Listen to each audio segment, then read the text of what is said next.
ప్రభువునందు ప్రియమైన పెనుయల్ సందేశ వీక్షకులకును పరిశుద్ధులకును సంఘానికిని ప్రభువైన యేసుక్రీస్తు వారి నామములో శుభములు తెలియజేయుచున్నాం. మరొక మారు ఈ సువార్త కూడిక ద్వారా మనం కలుసుకోవటానికి ప్రభు అనుగ్రహించిన ఈ మహాకృపను బట్టి ప్రభుకెంతో వందనస్తులమై ఉంటున్నాం. ఈ కూడికను మనం ప్రార్థనతో ప్రారంభించుకుందాం.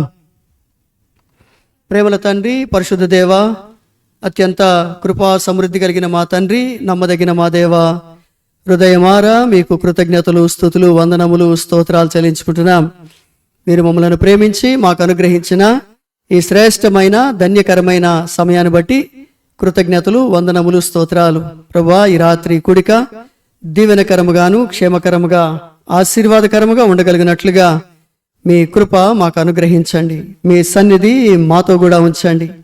ప్రభు, అనేకులు తండ్రి ఈ సువార్త కూడికను వీక్షిస్తుంటుండగా వారిలో మీ ఆత్మీయ కార్యం జరిగించండి. ప్రభువైన యేసుక్రీస్తు వారిని రక్షకునిగా స్వీకరించి చెప్పన శక్యమును మహిమాయుక్తమైన సంతోషాన్ని, ఆనందాన్ని వారు స్వతంత్రించుకోగలుగులాగున మీ కృప దయచేయండి. ఈ కూడిక ఆద్యంతం మీ అధ్యక్షతన ఆధిపత్యమున జరిగించుకొనుమని మహిమ, ఘనత, స్తుతి, ప్రభావాలు మీకు అర్పిస్తూ యేసుక్రీస్తు మా రక్షకుని నామములో స్తుతించి ప్రార్థిస్తున్నాము మా తండ్రి, ఆమెన్.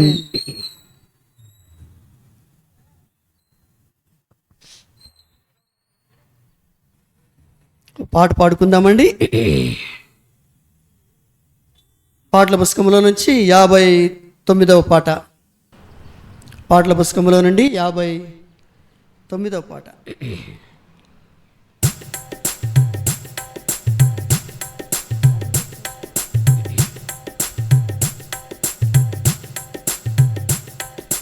సాగెద యేసునితో నా జీవిత కాలమంతా, నీ సాగెద యేసునితో నా జీవిత కాలమంతా. యేసుతో గడిపేదా, యేసుతో నడిచేదా, యేసుతో గడిపేదా, యేసుతో నడిచేదా, పరమును చేరగనే వెళ్ళేదా, పరమును చేరగనే వెళ్ళేదా, హానోకు వలె సాగేదా, నే సాగెద యేసునితో నా జీవిత కాలమంతా, నే సాగెద యేసునితో నా జీవిత కాలమంతా. వెనుక శత్రువులు వెంటాడినను, వెనుక శత్రువులు వెంటాడినను, ముందు సముద్రము ఎదురొచ్చినా, ముందు సముద్రము ఎదురొచ్చినా, మోషే వలె సాగేదా, సాగెద యేసునితో నా జీవిత కాలమంతా, నే సాగెద యేసునితో నా జీవిత కాలమంతా.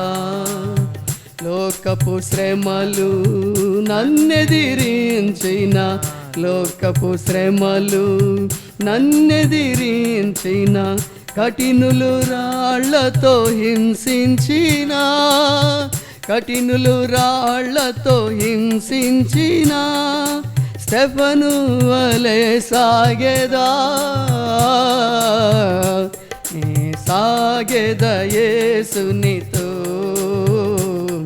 నా జీవిత కాలమంతా, నే సాగెద యేసునితో నా జీవిత కాలమంతా. బ్రతుకుట క్రీస్తే చావైన మేలే, బ్రతుకుట క్రీస్తే చావైన మేలే, క్రీస్తుకై హత సాక్షిగా మారేదా, క్రీస్తుకై హత సాక్షిగా మారినా పౌలు వలె సాగేదా యేసునితో నా జీవిత కాలమంతా నే సాగేదా యేసునితో నా జీవిత కాలమంతా.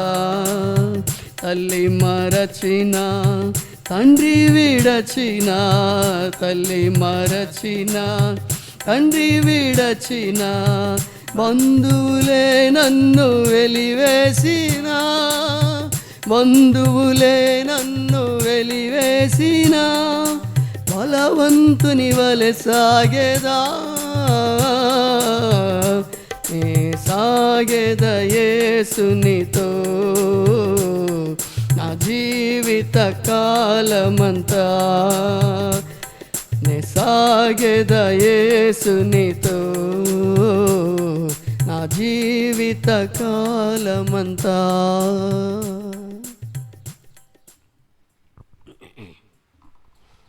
మన బైబిల్స్ చూపిస్తూ బైబిల్ పల్లవి పాడుకుందాం.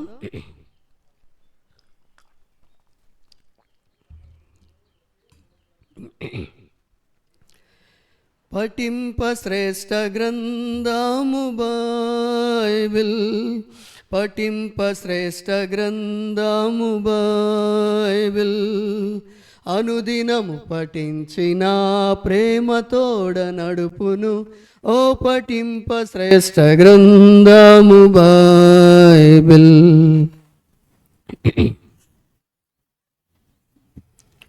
ఈ బైబిల్ గ్రంథములో నుండి ఈ రాత్రికాల వాక్య ధ్యానము నిమిత్తమై ప్రసంగి గ్రంథము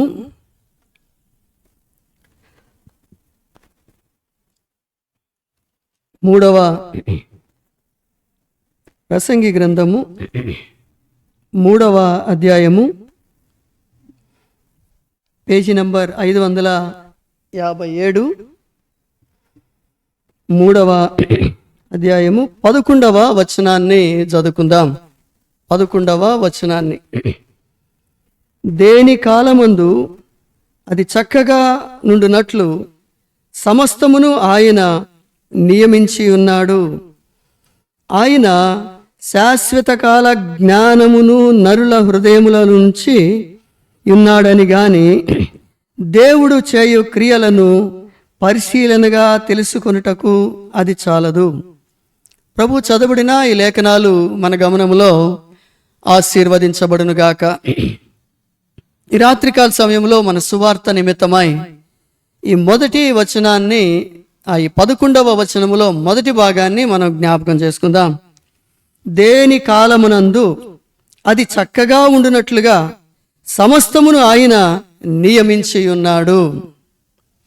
గమనించామంటే ఏ కాలములో ఏది ఎలా ఫలించాలో, ఎలా దీవించబడాలో, ఎలా ఆశీర్వదించబడాలో, ఏ విధంగా వృద్ధిలోకి రావాలో అన్నీ కూడా, ఈవెన్ మరి ముఖ్యంగా మనుషుల విషయమై దేవుడు దాని దాని కాలములలో సంపూర్తిగా, సమృద్ధిగా, సంపూర్ణముగా జరుగు నిమిత్తమై ఆయన నియమించి ఉన్నాడు అని చెప్పి వ్రాయబడతా ఉంది.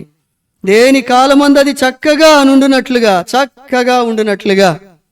ప్రియులారా, నువ్వు నేను కూడా మన కాలములలో, మన సమయములలో, మన దినాలలో, మన సంవత్సరములలో, మన ఆయుష్ కాలమంతటిలో మనము చక్కగా ఉండవలెనని ఆయన సర్వశక్తి కలిగిన దేవుడు, సర్వోన్నతుడైన దేవుడు మన పక్షముగా ఆయన నిర్ణయించి స్థిరపరిచినాడు. ప్రియులారా, మరి మనం ఎందుకని చక్కగా ఉండలేకపోతున్నాం? ఎందుకని క్షేమముగా ఉండలేకపోతున్నాం? మరి నీ విషయంలో, నా విషయంలో దేవుని ఆలోచన అదే కదా. మనము మన కాలములలో, మన సమయములలో చక్కగా ఉండాలనే కదా దేవుడు నిర్ణయించినాడు. మరి అలాంటప్పుడు ఎందుకని చక్కగా ఉండలేకపోతున్నాం? ప్రియులారా, ఇది మన తప్పంటామా, లేదా కాల తప్పు అంటామా, లేదా దేవుని తప్పు అని అంటామా? ఏమిటి కారణం? ఆయన ఏమైనా మాట తప్పేవాడా, మార్పు చెందేవాడా, లేదా మనవలే నరుడా? కాదు కదా. దేవుడు ఆయన శక్తి సామర్థ్యము లేనివాడా? సర్వశక్తి సామర్థ్యములు కలిగినవాడు కదా. మరి అట్లాంటప్పుడు ఆయన ఆశీర్వదిస్తే, ఆయన దీవిస్తే, ఆయన పలికితే, ఆయన చెబితే అట్లా జరగాలి. ఆయన చెప్పినాడు కదా, చక్కగా ఉండినట్లుగా సమస్తమును నేను నిర్ణయించినాను అని చెప్పి. ప్రియులారా, కారణం ఏంటి? ఇదే మనం ఎరగాలి.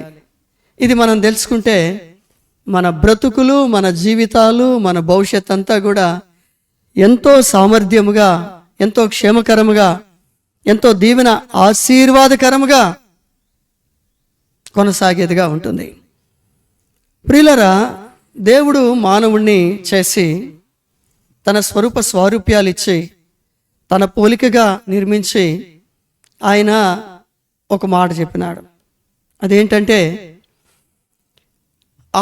మహాదాకాశములు పట్టజాలని స్థితి సామర్థ్యం కలిగిన నేను, కాబట్టి ఆకాశము నా సింహాసనము, భూమి నా పాదపీఠము అని సెలవిచ్చిన దేవుడు ఆయన మనలో నివసించాలి అనేది ఆయన యొక్క ఉన్నతమైన సంకల్పమై ఉంది. చూడండి, ఆ మాట చదువుకుందాం. కొరింథీయులకు రాసిన పత్రికలో ఆ మాట బహు స్పష్టంగా రాయబడి ఉంటుంది. 2వ పత్రిక, కొరింథీయులకు రాసిన 2వ పత్రిక 6వ అధ్యాయము 18వ వచనము మధ్య భాగంలో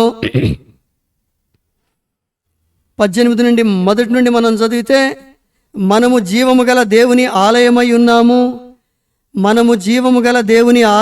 ఉన్నాము, నేను వారిలో నివసించి సంచరింతును, నేను వారి దేవుడనయుందును, వారు నాకు ప్రజలయ్యుందురు అని ప్రభు సెలవిచ్చినాడు. మీరు జీవము కలిగిన ఆ సర్వోన్నతుడగు దేవుని ఆలయమై ఉన్నారు. నేను మీలో నివసిస్తాను, మీలో సంచరిస్తాను, మీతో కూడా ఉంటాను అని ప్రభువు సెలవిచ్చినాడు. కాబట్టి ఆయనకు అనుకూలముగా, ఆయనకు తగినట్లుగా, ఆయన మనలో నివసించటానికి తగినట్లుగా ఆయన ప్రతి నరుణ్ణి చేసుకున్నాడు. నిన్ను నన్ను కూడా ఆయన మనలో ఫిక్స్ అయిపోయేటట్లుగా మనలను రూపుదిద్దుకున్నాడు ఆయన. అయితే నా ప్రియ స్నేహితుడా, సోదరి, నిజముగా ఆయనే గనక మనలో నివసిస్తే, నిజముగా ఆయనే గనక మనలో ఉంటే, మనం చదువుకున్నాం కదండి ఆ ప్రసంగి గ్రంథము 3వ అధ్యాయము 11వ వచనములో,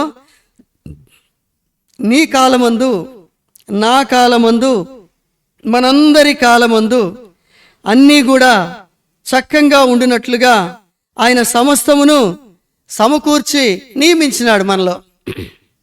అయితే మరి ఆయన మనలో ఉండి మనలో గనక నివసిస్తే ఇవన్నీ కూడా మంచిగా జరుగుతాయి. కానీ ఆయన మనలో లేడు, ఆయన మనలో ఉండటము లేదు, ఆయన మనలో లేడు. కారణం ఏంటంటే, నా ప్రియ స్నేహితుడా, సోదరి, ఇంకొక మాట మనం చదువుకోవాలి. చూడండి, ఎఫెసీయులకు రాసిన పత్రిక 4వ అధ్యాయము, ఎఫెసీయులకు రాసిన పత్రిక 4వ అధ్యాయంలో ఒక మాట రాయబడతా ఉంది.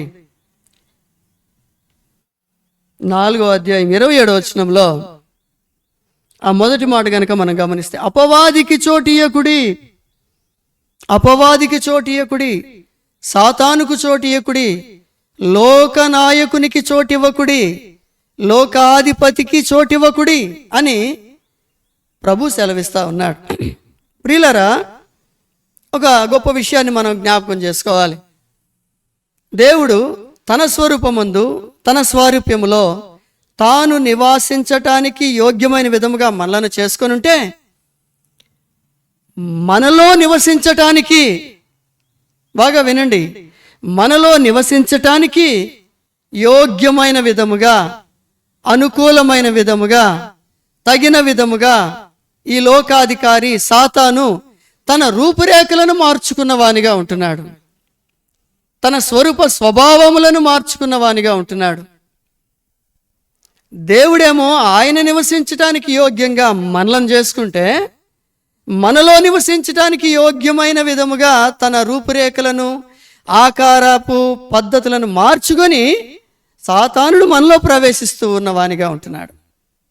ఒక ఆకర్షణీయమైన విధముగా, ఒక ఆకట్టుకునే విధముగా, ఒక ఆశ మనకు చూపించి, ఒక మేలు చూపించినట్లుగా చూపించి, ఒక దీవెన చూపించినట్లుగా చూపించి, ఏదో సంతోషం ఉన్నది అన్నట్లుగా చూపించి వాడే మనలోనికి ప్రవేశిస్తూ ఉన్నవానిగా ఉంటున్నాడు. ప్రియులారా, మానవుడు తెలుసో తెలియకో తన స్వార్థానికి, తన సంతోషానికి, తన సుఖాలకు, తన అలవాట్లకు, తన మనసులోని చిత్తమంతా ఇష్టమంతా నెరవేర్చుకునే దానికోసమై ఈ సాతానుకు ఆకర్షితుడై ఈ సాతానుని తనలోనికి తెచ్చుకుంటున్న వానిగా ఉంటున్నాడు. తనలోనికి ఆహ్వానిస్తున్న వానిగా ఉంటున్నాడు. తనలోనికి తెచ్చుకుంటున్నాడు. బైబిల్ చెప్తా ఉంది కదా, అపవాదికి చోటు ఇవ్వకుడి, వాడిని అసలు లోపలికి రానివ్వద్దు అని. ఎప్పుడైతే వాడు నీ లోనికి వస్తాడో నా ప్రియ స్నేహితుడా, సోదరి, జరిగే మొదటి కార్యాన్ని మనం చూద్దాం. వాడు లోపలికి రాగానే వాడు చేసే పని ఏంటో మనం చూద్దాం. చూడండి, అపోస్తుల కార్యాలలోకి వెళదాం. అపోస్తుల కార్యములు 13వ అధ్యాయంలోకి పోదాం. అపోస్తుల కార్యములు 13వ అధ్యాయం 10వ వచనాన్ని చదువుకుందాం. అపోస్తుల కార్యములు 13వ అధ్యాయం 10వ వచనం. అయితే అతనిని తేరిచూచి పౌలు అక్కడ ఒక వ్యక్తి ఉన్నాడు, గారడీ చేసేవాడు. ఆ వ్యక్తిని చూచి, సమస్త కపటముతోను సమస్త దుర్మార్గముతోను నిండినవాడా, అపవాది కుమారుడా, సమస్త నీతికి విరోధి, నీవు ప్రభు యొక్క తిన్నని మార్గములను చెడగొట్టుట మానవా అన్నాడండి. పౌలు ఒకసారి ఒక ప్రదేశానికి వెళ్ళినాడు, అంత్యోకయ ఆ ప్రాంతాలకు వెళ్ళినప్పుడు పౌలు గారు అక్కడ ఒక వ్యక్తి కనపడ్డాడు. ఆ వ్యక్తిని పౌలు గారు తేరి చూసినప్పుడు అతడు పైకి వ్యక్తే, మనిషే, మనలాగా కాళ్ళు చేతులు అన్నీ కలిగిన వాడే, మానవుడే, సామాన్యమైన మానవుడే. ఆ వ్యక్తిని చూసినప్పుడు చూడండి, పౌలు అంటారు, కాబట్టి అతను చూసి, సమస్త కపటముతోనూ సమస్త దుర్మార్గముతోనూ నిండినవాడా, అపవాది కుమారుడా, సమస్త నీతికి విరోధి. ఇవన్నీ లక్షణాలు ఎవరి అంటే సాతానువండి, అపవాదివి, లోకాధికారివి. ఇవి వాడి లక్షణాలు. వాడు చేసే పనేంటో తెలుసా అండి? వాడు నీలోనికి వచ్చి నువ్వు ఏదో ఒక విధంగా వాడికి ఆకర్షితుడై వాడిని గనక నీలోనికి ఆహ్వానించుకుంటే, వాడిని గనక నీవు లోపలికి తెచ్చిపెట్టుకుంటే, ఫస్ట్ వాడు చేసే మొట్టమొదటి పని ఏంటంటే నీలో ఉన్న ప్రభువు యొక్క తిన్నని మార్గాన్ని చెడగొడతాడు.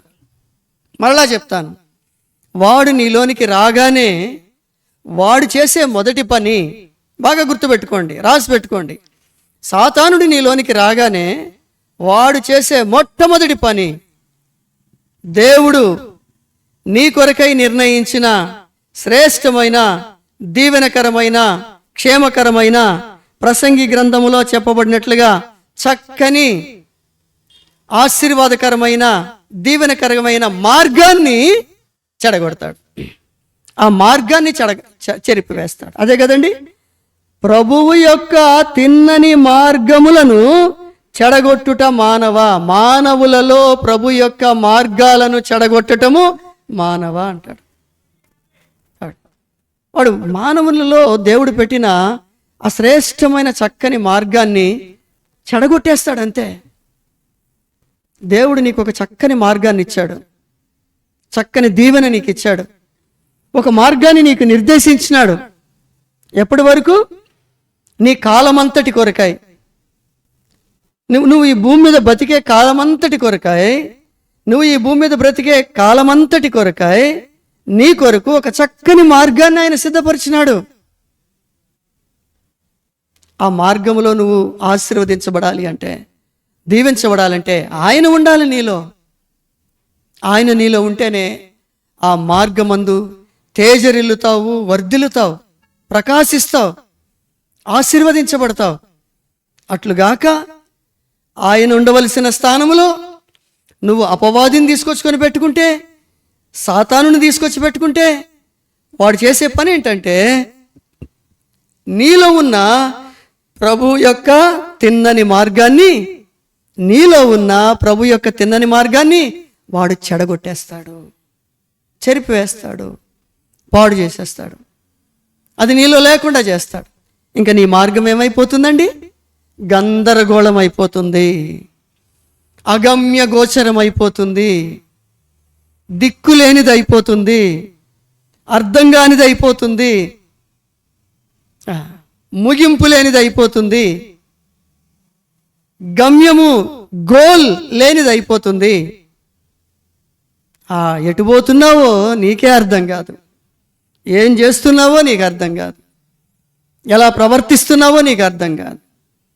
నువ్వు చేసే దాంట్లో ఎక్కడ క్షేమం ఉండదు, నువ్వు చేసే దాంట్లో ఎక్కడ దీవెన ఉండదు, ఎక్కడ వర్ధిల్లుతుండదు. ఎందుకనంటే వాడు తిన్నని మార్గమును చెడగొట్టేవాడు. నువ్వేమో వాడు బాగు చేసేవాడు అనుకొని, నీకు సంతోషాన్ని కలిగించేవాడు అనుకొని, నీకు తృప్తిని కలిగించేవాడు అనుకొని, నీకు ఎక్కడ లేని ఆనందాన్ని కలిగించేవాడు అనుకొని వాడిని తీసుకొచ్చుకొని లోపల పెట్టుకుంటున్నావు. ఈ లోకానికి ఆకర్షితులై, ఈ లోక సంబంధమైన వాడికి ఆకర్షింపబడి, వాడు ఏదో ఒక విధంగా నీలోనికి వచ్చి వాడు మొట్టమొదటి చేసే పని అదే. ప్లగ్గులు పీకేస్తాడంతే, కనెక్షన్ కట్ చేస్తాడు. దేవునికి నీకున్న కనెక్షను వేసిన మార్గాన్ని తవ్వి పడేస్తాడు, వేసిన మార్గాన్ని గందరగోళం చేస్తాడు. దేవుడు వేసిన మార్గాన్ని ఇంకా నువ్వు ముందుకు వెళ్ళలేవు కదా, ముందు కొనసాగలేవు కదా, కాబట్టి ఆగిపోతావు. నిన్ను ఆపేయటమే వాడి యొక్క ఉద్దేశం, నిన్ను ఆపేయటమే వాడి యొక్క ఉద్దేశం. ప్రియులారా, ఇలాగా మార్గములను చెరిపివేసుకున్నా, మార్గములను చెడగొట్టుకున్నా, దైవ సంకల్పాలను, దైవ ఉద్దేశాలను చెడగొట్టుకున్నా, భ్రష్టు పట్టిపోయి, చీకటిమయమైపోయి, అగమ్య గోచరమైపోయి, అర్థం కాని స్థితిలో పడిపోయిన మానవుల కొరకై సర్వశక్తి కలిగిన దేవుడు, మార్గమయ్యున్న దేవుడు, మార్గమయ్యున్న దేవుడు ఈ లోకానికి మార్గముగా వచ్చినాడు. ఆయన అంటాడు, నేనే మార్గమును అని. నేనే మార్గమును, నేనే మార్గమును. అవును ప్రియులారా, ఆ ప్రభు నీకు నిజమైన మార్గము. నువ్వు ఎన్నుకున్నది, నువ్వు నియమించుకున్నది, నువ్వు ఏర్పాటు చేసుకున్నది నీకు మార్గం కాదు. అది నీ మార్గం కాదు, అది దేవుడు నీకు ఇచ్చినదే. చెప్పినాడు కదా, దేని కాలమునందు అది చక్కగా ఉండినట్లుగా ఆయన సమస్తమును నీకు ఏర్పాటు చేసినాడు.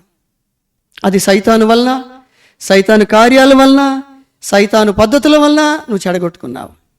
తిరిగి ఆయన ఆ మార్గాన్ని సరళం చేయటానికై, ఆ మార్గాన్ని తిన్నదిగా చేయటానికై ఈ లోకానికి ఆయన మానవునిగా వచ్చినాడు.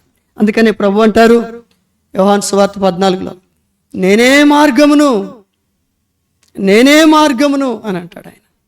నేనే మార్గమును. నువ్వు ఎన్నుకున్నది, నువ్వు నియమించుకున్నది, నువ్వు అనుకున్నది అది మార్గం కాదు. నువ్వు ఎన్నుకున్నది అది మార్గం కాదు. ఇక్కడ ప్రభువు చూడండి, దేని కాలమునందు అది చక్కగా ఉండునట్లుగా సమస్తమును ఆయన సమకూర్చినాడు. అది ఆయన మార్గం. కనుక ప్రభు అంటాడు, నా యొద్దకు రండి, నేను మీకు విశ్రాంతిని కలిగిస్తాను అని అంటాడు. చూడండి, యోహాను సువార్త 3వ అధ్యాయము, యోహాను సువార్త 3వ అధ్యాయము 16వ వచనం. 3వ అధ్యాయం. దేవుడు లోకమును ఎంతో ప్రేమించెను, కాగా ఆయన తన అద్వితీయ కుమారునిగా పుట్టిన వాని యందు విశ్వాసముంచు ప్రతివాడును నశింపక నిత్య జీవము పొందినట్లు ఆయనను అనుగ్రహించెను. ఆ ప్రభు అయిన యేసుక్రీస్తు వారిని దేవుడు మనకు అనుగ్రహించినాడు. యోహాను సువార్తలో ఇంకొక మాట చదువుకుందాం చూడండి. 14వ అధ్యాయంలో 6వ వచనం, యేసు నేనే మార్గమును సత్యమును జీవమును, నా ద్వారా తప్ప ఎవరునూ తండ్రి యొద్దకు చేరలేరు. తండ్రి అంటే ఆశీర్వాదం, దీవెన, క్షేమము, శాశ్వతమైన ఆశీర్వాదం. అది ఆ దీవెనలోనికి, క్షేమములోనికి చేరాలంటే నీ మార్గాన్ని నువ్వు విడిచిపెట్టాలా. నువ్వు ఎన్నుకున్న మార్గం సరైనది కాదు. అది నిన్ను నిత్య నాశనానికి, నరకానికి తీసుకొని పోతుంది. కాబట్టి ఈ లోక సంబంధమైన ఆశలు, ఈ లోక సంబంధమైన అలవాట్లు, ఈ లోక సంబంధమైన దురాశలు అవన్నీ కూడా నీ జీవితాన్ని, నీ బ్రతుకును నీకు గమ్యం లేకుండా చేస్తాయి. నీ జీవితానికి అర్థం లేకుండా చేస్తాయి. నీ జీవితాన్ని నిత్య నాశనానికి నడిపిస్తాయి. అయితే ప్రభు అయిన యేసుక్రీస్తులో నీకు సంపూర్ణమైన దీవెన ఉంది, క్షేమం ఉంది, ఆశీర్వాదం ఉంది. ఆయన అంటాడు నేనే మార్గమును అని చెప్పి. ఆయన మార్గాన్ని గనక మనం అవలంబిస్తే, ప్రభు అయిన యేసుక్రీస్తు వారికి గనక నీ హృదయాన్ని ఇస్తే, నీ హృదయంలోనికి యేసు ప్రభువాన్ని గనక స్వీకరిస్తే, నీ హృదయంలో ప్రతి పాపాన్ని యేసు ప్రభు దగ్గర కనుక ఒప్పుకున్న ప్రతి పాపాన్ని యేసు ప్రభు వారు సిలువలో చిందించిన తన పరిశుద్ధ రక్తంలో కడిగి నిన్ను శుద్ధీకరించినాడని కనుక నీవు విశ్వసించగలిగితే, చెప్పన సఖ్యమును మహిమాయుక్తమైన సంతోషాన్ని, ఆనందాన్ని నీ జీవితంలో నీవు స్వతంత్రించుకోగలవు. కాబట్టి ఆయన తిరిగిన మరలా ఆ శ్రేష్టమైన మార్గములో నిన్ను స్థిరపరచగలడు. చక్కగా నియమించిన మార్గంలోనికి నిన్ను తీసుకొని రాగలడు. తిరిగి మరలా నీ భవిష్యత్తును బహుదీవెనకరముగా, క్షేమకరముగా, ఆశీర్వాదకరముగా చేయగలడు. బైబిల్ గ్రంథంలో యోనా అని ఒక వ్యక్తి ఉన్నాడు, ప్రభుని నమ్ముకున్న వ్యక్తి. దేవుడు ఒక మార్గాన్ని నిర్దేశించినాడు. ఆయనకి ఒక చక్కని మార్గాన్ని నిర్దేశించినాడు. నువ్వు నినివే పట్టణానికి బాగుంటుంది, అంతా కూడా క్షేమంగా ఉంటుంది, ఇదిగో ఇట్లా పోవాలి, ఇట్లా పోవాలి, ఇట్లా పోవాలి, ఇలా చేయాలి అని చెప్పినాడు. ఈ లోపల ఆయనకి వేరే తలంపులు వచ్చినాయి. వేరే వాళ్ళు ఎవరో సంక్రమించినారు, వేరే వాళ్ళు ఎవరో పరిచయం అయినారు, వేరే వాళ్ళు ఎవరో తగిలినారు. మధ్యలో మార్గంలో తగిలి, మరి నినివే పట్టణానికి పోతే ముందరా తర్షీషుకి పోదాం, బాగుంటుంది, తర్షీషులో డ్యాన్సులు ఉన్నాయి, సుఖ సంతోషాలు ఉన్నాయి, ఆనందాలు ఉన్నాయి, చక్కని బాగుంటుంది, లైఫ్ ఎంజాయ్ చేయొచ్చు. నువ్వు ఈ నినివే పట్టణానికి పోయి ఏం చేస్తావురా అని అతని మనసును మార్చి తర్షీషుకు పోయేటట్లుగా చేసినారు. దాంతో జీవితమే గందరగోళం అయిపోయింది. మార్గం చెడిపేసినాడు సైతాను. గమ్యం లేదు, ఓడలో గందరగోళం అయిపోయింది, ప్రయాణంలో తుఫాన్లు వచ్చేసినాయి, బహు నష్టం వచ్చేసింది. ఎవరిని నమ్ముకొని బయలుదేరాడో వాళ్ళే బాబు నీకు దండం, నిన్ను వదిలేస్తామని అంటున్నారు. ఎవరెవరిని నువ్వు నమ్ముకొని బయటకు వచ్చేసావో వాళ్ళందరూ నీకు శత్రువులు అయిపోతారు, వాళ్ళందరూ నీకు విరోధులు అయిపోతారు. కాబట్టి వాళ్ళే ఎత్తి నిన్ను సముద్రంలో పడేస్తారు. నినివేలో తర్షీషుకు పోతున్న యోనాను పడేసినట్లుగా మరలా ఏడ్చుకుంటూ, ఆ చేప కడుపులో ఏడ్చుకుంటూ మరలా ఒడ్డుకు వచ్చినాడు. ఇప్పుడు ప్రభు అంటాడు మరలా నినివే పట్టణానికి పో, ఇప్పుడన్నా నా మాట విను, బాగుపడతావు. మళ్ళా తర్షీష్ అన్నావా, ఇక నీ పని అంతే. నా ప్రియ స్నేహితుడా, సోదరి, ఏది ఎన్నుకుంటున్నావు నువ్వు? దేవుని మార్గంలో ఉండుట క్షేమము, దేవుడు చెప్పిన విధానములో ఉండుట క్షేమము, దేవుని ఏర్పాట్లో ఉండుట క్షేమము. నీ ఏర్పాట్లు, నీ పద్ధతులు, నీ ఆలోచనలు అందరినీ పక్కన పెట్టేసేసి నేను పోతా, నేను చేసుకుంటా అని నువ్వు పోతున్నావే, సైతాన్ని ఆధారం చేసుకొని ఆ మార్గములో వర్ధిల్లతుండదు, ఆ మార్గములో దీవెన ఉండదు, ఆ మార్గములో ఆశీర్వాదం ఉండదు. నీ కొరక ఏర్పాటు చేయబడిన అంటాడు ప్రభు, నీ కొరకు ఏర్పాటు చేయబడిన వారు, నీ కొరకు ఏర్పాటు చేయబడిన పరిస్థితులు, నీ కొరకు ఏర్పాటు చేయబడిన సంగతులను నీవు ఆధారం చేసుకొని ప్రభువుని ఆనుకొని నీ జీవితాన్ని కొనసాగించి చూడు. అద్భుతంగా మంచి గమ్యాన్ని నువ్వు పొందుతావు, బహుదీవెన ఆశీర్వాదాన్ని పొందుతావు. దీనికి ముందుగా నీలో ఉన్న నీ శత్రువైన సాతానును బయటికి పారద్రోలు, నీ రక్షకుడైన యేసు ప్రభువారిని నీ హృదయంలోనికి స్వీకరించు. నీ పాపములను ఒప్పుకో. యేసు ప్రభువారు తన రక్తంతో కడిగి నిన్ను శుద్ధీకరించి నిన్ను తన కుమారుడిగా, కుమార్తెగా స్వీకరిస్తాడు. నీ మార్గము సరళము చేస్తాడు. అట్టి కృప ఆ ప్రభురక్షకుడే నీకు ప్రసాదించునుగాక. రండి ప్రార్థన చేసుకుందాం. ప్రేమల తండ్రి, పరిశుద్ధ దేవ, హృదయమార మీకు వందనాలు. ప్రేమించి మాకిచ్చిన ఈ ధన్యకరమైన శ్రేష్ఠ సమయము మీ మాటల కొరకై వందనములు. అనేకులు ప్రభా లోకాన్ని ప్రేమించి, తర్షీషును ప్రేమించి, లోక సంబంధమైన వారిని ప్రేమించి తిన్నని మార్గాన్ని చెడగొట్టుకుంటున్నారు. శ్రేష్టమైన మార్గాన్ని పాడు చేసుకొని తమ సొంత కృత్రిమ మార్గాలను ఏర్పాటు చేసుకుంటున్నారు. కృత్రిమ విధానాలను ఏర్పాటు చేసుకుంటున్నారు. వాటిలో సంతోషం లేదు, ఆనందం లేదు, సంతృప్తి లేదు, దీవెన లేదు. ప్రభా, కీడు అపాయం ఉంది ఆ మార్గాలలో, ప్రమాదం ఉంది ఆ మార్గాలలో, నష్టం ఉంది, కష్టం ఉంది ఆ మార్గాలలో, పతనం ఉంది, పాడైపోవటం ఉంది ఆ మార్గాలలో. అట్టి వాటి నుండి విడిపించడానికే ప్రభా మార్గంగా ఈ లోకానికి మీరు వచ్చారు.